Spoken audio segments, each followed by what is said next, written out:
Bonjour et bienvenue dans cette nouvelle vidéo de mathématiques. Nous allons travailler cette fois sur les opérations et formules.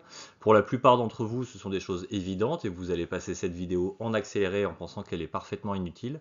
Mais je vous assure que pour pas mal d'entre vous, ce sera bon d'avoir des rappels. Nous aurons besoin de ce qui se passe dans cette séquence tout au long de l'année, aussi bien en mathématiques que dans d'autres modules, en particulier en dendrométrie. Nous allons commencer par les priorités des opérations, avec dans quel ordre il faut les résoudre. C'est assez évident, mais je préfère remettre les choses à plat. On va commencer par les opérateurs simples, c'est-à-dire multiplication, division, soustraction, addition. Donc en premier, bien évidemment, on va commencer par traiter multiplication et division, plutôt de gauche à droite, même si ce n'est pas indispensable, et tout cela est bien prioritaire par rapport aux additions et aux soustractions, qu'on résout aussi de gauche à droite si besoin est. On va prendre un exemple, 2 plus 3 fois 3, évidemment la multiplication est prioritaire, on traite en premier 3 fois 3, on a donc à traiter 2 plus 9, et évidemment le résultat est 11. Les exposants sont prioritaires, c'est peut-être quelque chose dont vous avez moins l'habitude, on a beaucoup plus d'erreurs sur les exposants que sur ce qu'on a vu précédemment. On va donc considérer qu'ils sont en 1 maintenant, sur les multiplications et divisions qui seront donc en 2, et sur addition et soustraction qui seront donc en 3. Donc si je reprends mon exemple, 2 au carré fois 3 plus 1, on traite en premier 2 au carré, ce qui nous fait un 4 fois 3 plus 1, et enfin on traite en deuxième la multiplication pour avoir 12 plus 1 et un résultat de 13. Les parenthèses sont prioritaires sur toute autre opération, on va donc les passer en 1. Donc on a en résumé ce qu'on appelle le PEMDAS, qui permet de se rappeler de l'ordre dans lequel il faut faire les choses. Parenthèse, prioritaire sur exposant, prioritaire sur multiplication et division, prioritaire sur addition et soustraction. Donc quand on a à résoudre une équation de ce type-là, on va commencer par résoudre les parenthèses, puis on va résoudre les exposants, puis on va résoudre la multiplication, puis on va résoudre l'addition et trouver un résultat de 28. Quelques rappels, la fonction racine carrée ou autre d'ailleurs, mais on va utiliser quasiment que la fonction racine carrée ces 2 ans, est une puissance. En effet, racine de x, c'est la même chose que x puissance 0,5. Alors ce n'est pas obligatoire de le mémoriser, mais ça permet de recaler les racines en termes de priorité. Donc quand on a racine de 9 fois 3 plus 1, évidemment on gère d'abord la racine de 9 en premier, c'est comme un exposant, et ensuite à partir de là, on résout la suite comme d'habitude. Une fraction 1 sur x est une division. Je sais que pour certains d'entre vous, c'est assez difficile de mélanger le 1 sur et le diviser par, mais c'est la même chose, il va falloir le traiter en tant que tel. Donc quand on a 1 sur x, c'est la même chose que 1 divisé par x, ce qui veut dire que quand on a 9 sur 3 plus 1, c'est la même chose que 9 divisé par 3 plus 1. Donc on va traiter en premier la fraction, et ensuite seulement, on va pouvoir traiter l'addition. Donc là, on commence à rentrer dans des choses où j'ai des erreurs classiques. Faites bien attention à ça. Si vous restez sur ces bases-là, normalement, vous ne ferez plus des erreurs bêtes liées au travail sur les fractions. On va passer maintenant à la manipulation des formules en parlant de la commutativité et de l'égalité. Donc ça, concrètement, ça veut dire que x plus 6, c'est la même chose que 6 plus x. Alors ça vous pose rarement problème. Par contre, ce qui vous pose plus souvent souci, c'est que la soustraction est une addition de termes négatifs. Qu'est-ce que ça veut dire? Ça veut dire que 6 moins x, c'est la même chose que 6 plus moins x. Et ça, quand on a ça en tête, ça permet de modifier les formules de manière bien plus simple sans faire d'erreur. Donc l'équivalent de cette opération, c'est bien sûr moins x plus 6, on est commutatif autour du plus, et on ne s'est pas trompé sur les signes, on va simplifier ça visuellement en parlant de moins x plus 6. Donc 6 moins x, c'est la même chose que moins x plus 6. La multiplication est commutative de la même manière, ce qui veut dire que x fois 6, c'est la même chose que 6 fois x. Bon, jusque-là, pas de souci. La division est une multiplication de fractions, ce qui veut dire que 6 sur x, c'est l'équivalent de 6 fois 1 sur x. Alors ça, peut-être que c'est déjà moins simple pour certains d'entre vous. Refaites-le au ralenti si nécessaire. Donc ça veut dire que vu que la multiplication est commutative, je vais pouvoir considérer que je peux faire aussi 1 sur x fois 6, c'est la même chose que 6 sur x. On a maintenant la notion d'égalité, qui est un équilibre, vous le savez déjà, je pense. Donc x plus 6 égale 12. On va pouvoir ajouter ou soustraire le même terme de chaque côté de l'égalité. Donc si je rajoute plus 20 d'un côté de ma balance, je rajoute plus 20 de l'autre côté de ma balance. De la même manière, si je travaille avec une multiplication, je vais pouvoir multiplier ou diviser par le même terme de chaque côté de l'égalité. Donc ça veut dire que là, si je multiplie par 5 à gauche, je multiplie par 5 à droite. Alors, ce n'est pas très utile en tant que tel, mais ça va nous servir pour la suite. En effet, pour isoler un terme, dans les additions et soustractions, on va utiliser les opérations inverses pour retrouver l'élément neutre. L'élément neutre pour une addition, c'est bien sûr 0. Donc ça veut dire que quand je vais avoir x plus 6 égale 12, l'opération inverse de l'addition plus 6, c'est la soustraction. Donc je vais devoir soustraire moins 6 des deux côtés, ce qui fait que je vais éliminer le 6 à gauche de mon égalité pour isoler mon x. C'est quelque chose d'assez évident, mais c'est quelque chose que vous devez refaire tout de suite en faisant pause dans cette vidéo si vous n'avez pas compris le principe. Multiplier les exemples jusqu'à ce que vous soyez parfaitement à l'aise. Donc ça veut dire que là, je vais pouvoir isoler en disant que x égale 12 moins 6, ce qui fera évidemment x égale 6.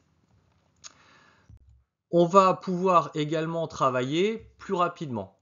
En effet, là, je pourrais, à chaque fois que j'ai quelque chose de cet ordre-là, faire une équivalence en faisant moins 6 des deux côtés, ce qui veut dire que je simplifie en enlevant le 6 moins 6 qui fait 0, et donc avoir mon x égale 12 moins 6. Mais c'est un petit peu long. On va considérer que quand j'ai plus 6 d'un côté de l'égalité, je peux le passer de l'autre côté de l'égalité, ici, en le basculant en termes de signe, ce qui veut dire qu'il va basculer vers le rouge, vers le négatif. Donc je vais le basculer de l'autre côté, le basculer de l'autre côté. Ça veut dire que je vais retrouver x égale 12 moins 6. Alors, c'est un raccourci par rapport à ce qu'on a vu juste avant, mais c'est un raccourci très efficace qui permet bien de visualiser les choses. Je vous donne un autre exemple. Si on a x moins 4 égale 8, je vais le basculer de l'autre côté, ce qui veut dire qu'il va disparaître de la gauche de mon égalité pour basculer avec le signe opposé de l'autre côté de l'égalité. On va donc avoir x égale 8 plus 4. Alors de la même manière, c'est peut-être évident pour certains d'entre vous, mais pour les autres, entraînez-vous juste sur ce petit passage très simple, addition, soustraction. Quand on est dans la multiplication et la division, l'opération inverse de la multiplication, c'est la division. Donc quand je reprends mon égalité, si je veux faire disparaître le x6 à gauche, je vais donc multiplier par 1 sur 6 ou diviser par 6. On a vu juste avant que c'était exactement la même chose. Donc le 6 fois 1 sur 6, ça fait 1. Et 1, c'est bien le terme neutre de mon opération. Et là, je vais donc retrouver x égale 18 fois 1 sur 6, ou encore 18 divisé par 6, c'est la même chose, mon résultat c'est bien 3. On le remet à plat, donc x fois 6 égale 12, je vais multiplier par 1 sur 6 des deux côtés, je vais éliminer 6 fois 1 sur 6 pour trouver 1, ce qui est l'élément neutre de la multiplication, et donc je vais retrouver x égale 12 fois 1 sur 6. On peut, c'est l'équivalent de 12 sur 6, pardon. Donc si on utilise encore une fois le passage rapide, le raccourci pour manipuler la formule avec les multiplications, quand j'ai x fois 6 égale 12, je vais pouvoir passer le 6 de l'autre côté, et passer le 6 de l'autre côté, ça veut dire le passer à l'inverse, opération inverse, c'est donc la division. On retrouve donc bien x égale 12 fois 1 sur 6, et le fois 1 sur 6, on est bien d'accord que c'est l'équivalent que x égale 12 sur 6. Comment on va pouvoir travailler à partir de tout ça? On va se rappeler également que quand on a x fois 6 égale 12, c'est l'équivalent de x fois 6 sur 1 égale 12 sur 1. Donc en fait, le passage de l'autre côté avec les fractions, il se fait de cette manière-là. Je vais basculer de l'autre côté en bas de mon égalité. Donc ça veut dire que là, ici, quand j'ai x6 d'un côté, je fais x1 sur 6 de l'autre côté à la place, et 12 fois 1 sur 6, c'est 12 sur 6. On le retrouve ici visuellement. Donc on est bien d'accord que là, dès qu'on va avoir des opérations complexes, on va rapprocher notre fonctionnement d'équation d'une double fraction de chaque côté du égal, quitte à diviser par 1, et à partir de là, la bascule de l'autre côté sera assez simple visuellement. On a cette situation classique qui vous pose problème. Donc là, si je reprends l'exemple d'avant, je vais avoir 6 sur 1 égale 12 sur x. Je bascule le x de l'autre côté, ce qui veut dire que je vais pouvoir remonter mon x à gauche et descendre à l'inverse mon 6 à droite. Et je vais donc avoir une équivalence de cet ordre-là. Donc là, faites ça au ralenti jusqu'à ce que ça vous soit parfaitement naturel. Il faut pouvoir manipuler les fractions et les égalités de cette manière-là sans aucun souci. Parfois, il est nécessaire de factoriser pour transformer une somme ou une différence en produit. Donc la factorisation, il s'agit d'identifier le facteur commun dans une expression mathématique et le mettre en facteur d'une parenthèse. Exemple facile, 12x plus 3x, mon x va être le facteur commun, donc je vais pouvoir le sortir et le mettre à côté d'une parenthèse 12 plus 3 fois x. Donc ça permet de simplifier les manipulations d'opérations. Alors, nous, on va faire des choses très simples, on n'aura pas de manipulation complexe, mais celle-là, il faut l'avoir en tête. Autre exemple, x plus 0,2x. Là, c'est moins évident de faire la factorisation, mais il reste quand même x et x autour d'un plus. Je vais donc me rappeler que x est l'équivalent de 1 fois x, et donc je vais pouvoir sortir ça pour dire que x multiplié par, ouvrez la parenthèse, 1 plus 0,2, fermez la parenthèse, c'est la même chose que mon expression initiale. Manipulez ça si nécessaire. Le développement applique la distributivité pour enlever les parenthèses. Je vais donc mettre en facteur de chaque terme d'une parenthèse les opérations que j'ai. Donc 12x plus 3, je vais donc distribuer mon 12 dans chaque terme de la parenthèse et je vais donc avoir 12x plus 12 fois 3. C'est plus simple en général, vous avez moins de mal avec le développement qu'avec la factorisation, mais c'est la même opération dans l'ordre inverse. Autre exemple, x plus 3 sur x. Ah, ça commence à vous poser problème. Eh bien, on se rappelle que diviser par x, c'est multiplier par 1 sur x. Donc là, je vais faire 1 sur x multiplié par, entre parenthèses, x plus 3. Ce qui veut dire que je vais pouvoir développer mon x sur chaque terme de mon addition dans la parenthèse. Et donc, je retrouve le 1 sur x avant le x et avant le 3. Et 1 sur x fois x, évidemment, ça fait 1. Donc je vais retrouver 1 plus 3 sur x. Donc tout ça, c'est des manipulations de fractions. C'est évidemment un peu plus long à maîtriser que ces simples mots sur la vidéo, mais il va falloir vous entraîner là-dessus. On pourra travailler ensemble, si nécessaire, sur ces aspects-là. On passe maintenant à quelque chose d'un peu plus complexe, c'est isoler un terme quand on est dans des puissances et racines. Donc là, l'équivalent de travail qu'on a fait précédemment pour isoler, c'est-à-dire trouver l'opération inverse, c'est pour la puissance la racine et pour la racine la puissance. Concrètement, on va isoler le terme et sa puissance et on va appliquer la racine des deux côtés de l'égalité. Je vous donne un exemple. 4x carré plus 6 égale 14. Donc on va isoler le 4x carré, donc ça veut dire que le 6 va passer de l'autre côté. On a donc 4x carré égale 14 moins 6. Ensuite, on va devoir éliminer ce 4 de la partie gauche. On va le basculer de l'autre côté. Donc là, c'est une multiplication. On va donc avoir x carré égale 8 sur 4. Donc x carré égale 2.